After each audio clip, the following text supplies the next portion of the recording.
There's a bottom line of storytelling. Nobody cares who you are. Nobody cares what you've done, but they might want to do business with you. If you tell people facts and figures, they will zone out because it's a lot to take in. But if you tell them a story about who you've affected and how you've helped them, it plays on a different part of your mind. It lights up 7 different parts of your brain under a CAT scan, as opposed to 1 or 2 parts of your brain when you tell a story about the little lady who came to you, who just launched a sandwich business, and she wasn't able to reach people, but she really wanted to get her new recipe out to people. So you sat with her and you worked with her, and she didn't have a lot of money, but she had this really good recipe. So after a while you said, well, why don't we just create some social media? Why don't you go live while you're making the sandwiches and tell people about how your mum taught you how to do it? So she starts doing this, and suddenly people are saying that's interesting and recognizing her.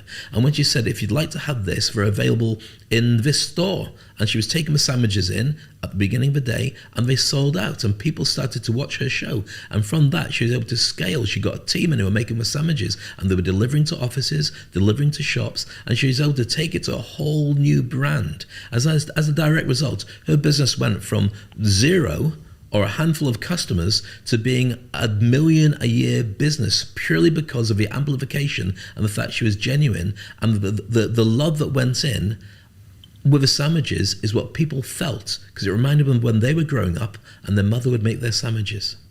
Now, I've just made up that story, but if I was to tell you about how my marketing took people from 0 to $1 million, then you'd go, oh, that's fascinating, but thank you. But if I was to tell you about Mrs. Miggins and her pie shop and sandwich shop, then suddenly you've got an identity. And that's what we were brought up to remember from a very young age. We learned fairy tales that we can still recall now. 30 years after we last heard them, I can recall and tell you any of the fairy tales I was told as a child, because they took me emotionally on a journey. That's why storytelling is a martial art that most business people don't understand. When you can amplify stories, true stories, about your business, then people will buy into you and the way it made them feel, and they can spread that word to other people.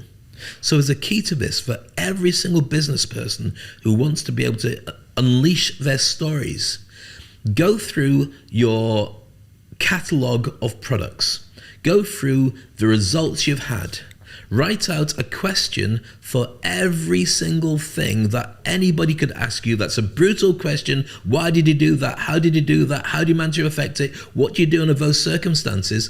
And write a story that justifies why you do it. You may have 60 stories, you might have 100 stories. Write them all down and categorize them as an answer to each of these different problems. And when you go out, select the story in sales meetings, in interviews, in chats, about how you made a difference through your business and made one person or one company's life better. And people want to hear you.